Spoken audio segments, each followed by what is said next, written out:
Hey everybody, today I received a new web form submission from Cameron Lacey. He says, we've tested the LinQ antennas and completed the comparison to the RF Elements horns since I am now back from vacation. I'm giving you an opportunity to show what your product can do.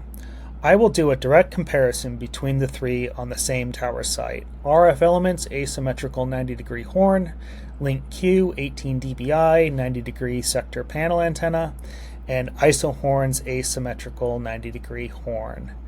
Same mast, same radio, same customer client radios, same heading, proper tilt per specifications. We'll make a video over them and share our results. We'll make this a fair and unbiased comparison. The ball is in your court. I'm setting aside the events that have happened over the past year to give you a shot to prove the claims you've made. Up to you. I don't want to be ungracious in this situation. I do, in fact, appreciate Cameron reaching out and showing a willingness to set aside the events that have happened over the past 2 years and to give me a shot to prove the claims that I've made, to do a fair and unbiased comparison, to show what my product can do with a direct comparison with our competitors' antennas. But nonetheless, I'm going to respectfully decline this invitation, at least to send him a free product, because I don't think it would be fair to our customers who pay for our product, but also because I don't believe that it is a direct comparison. It's not a like-for-like comparison. And here's why. IsoHorns is, we make wideband 6 gigahertz high-performance antennas. So our antennas perform well over a wide frequency range. Whereas RF Elements and LinQ make narrowband antennas. And if a LinQ 5 gigahertz antenna were to outperform IsoHorns 6 gigahertz antenna in 5 gigahertz, that's not really telling WISPs very much. And right now, WISPs have a tendency to think of antennas in terms of brands. They think RF Elements, LinQ, IsoHorns. They don't think about antennas in terms of products, in terms of the product specifications. So if a LinQ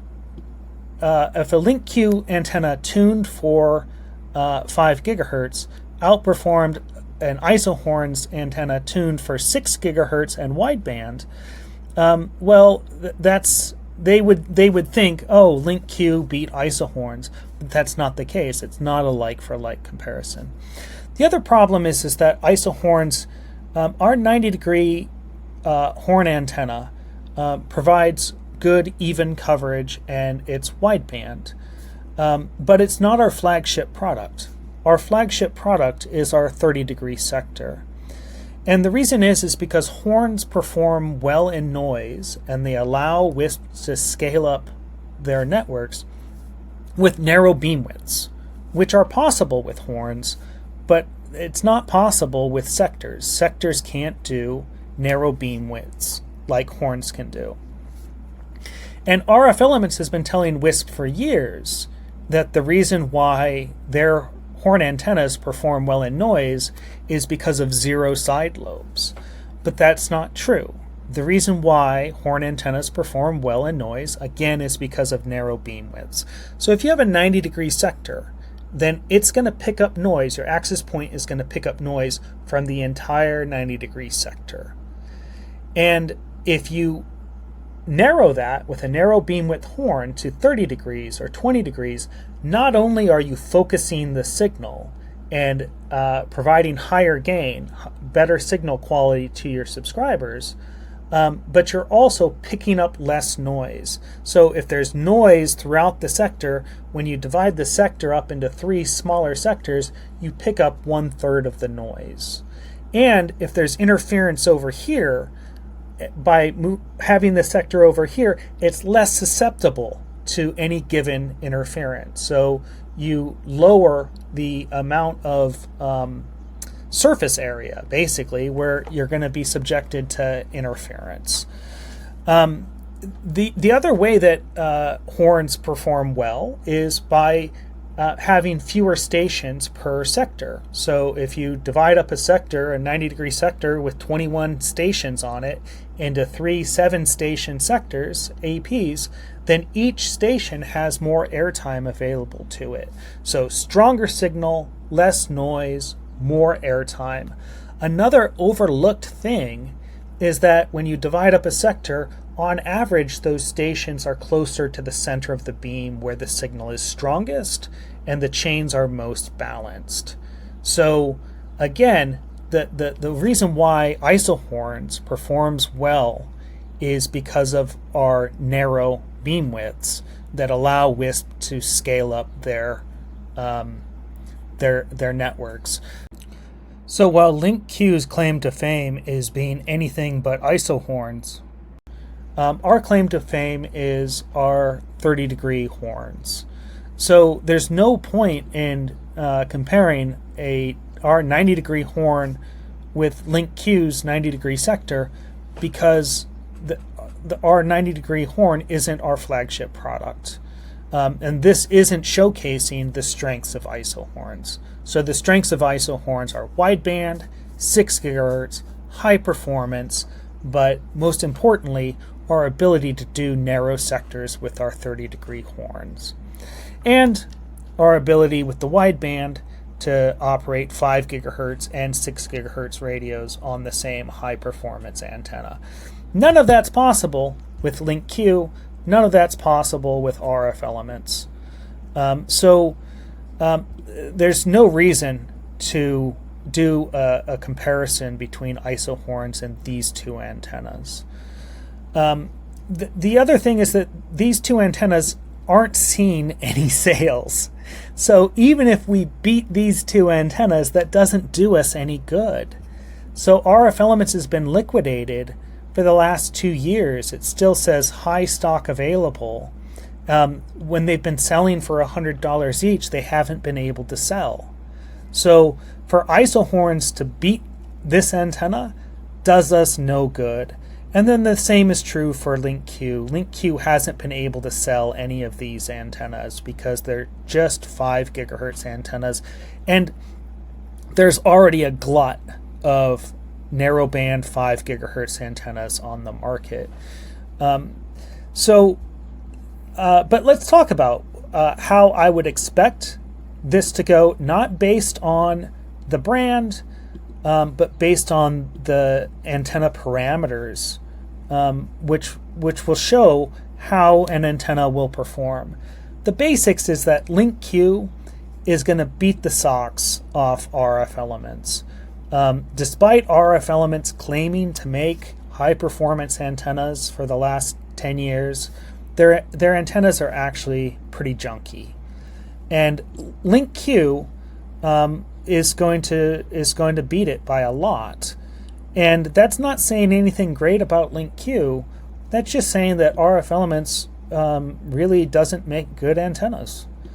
So here it is, 18 dBi gain. So right here, 18 dBi gain from 5.15 to 9.25. That's 2 dBi more than RF Elements 90-degree horn. So LinQ has them beat on gain. Front to back ratio, it says 35 for the horizontal polarity and 40 for the vertical polarity. Let's go figure out what the front to back ratio is on RF Elements. Well, it doesn't even say on their product page here. It just shows you what RF Elements thinks about antenna parameters, that they don't even list their antenna parameters on their product pages. I don't know. I'm going to assume that because RF Elements doesn't talk about their front to back ratio, that it must be bad. The same applies to VSWR. You can't get the VSWR of the 90-degree horn because it's not published. Whereas LinQ says VSWR better than 1.8 or less than 1.8, which is better than average. I think the industry average seems to be about 2.0. IsoHorns, by comparison, is 1.6. So our VSWR from 4.9 to 7.2 is less than 1.6, whereas their VSWR from 5.1 to 5.9 is 1.8. So even though this is tuned for 5 gigahertz, ours is actually tuned better across a wider frequency range. However, they do have really good port isolation. So it says port isolation greater than 40 dB. IsoHorns is greater than 30 dB. It's usually above 40 dB, but as per our antenna parameters, it's greater than 30 dB. So there's some frequency points where it drops down to about 34. And so this is really impressive. However, this is the only antenna parameter from LinQ that is impressive. But nonetheless, none of the antenna parameters from RF Elements are impressive, and most of them aren't even disclosed in the data sheets. So I fully expect LinQ to outperform RF Elements in a side-by-side comparison. But that's not saying anything good about LinQ. It's just saying that RF Elements does in fact make junky antennas, and any mid-market antenna like this is going to outperform it. So there's nothing special about this antenna. It's just your average narrowband 5 gigahertz antenna, but it is going to outperform RF Elements. IsoHorns, I don't know. I don't know if IsoHorns would outperform it with better VSWR but worse port isolation. These are the two that impact the performance the most. But I suspect it would. However, I'm not going to send Cam a free antenna. If he wants to buy our antenna, he's welcome to do so. They're available at isohorns.com, and then he can perform his test and share the results. And I hope it is, in fact, fair and unbiased, even though he has to pay for our product. Thanks for watching.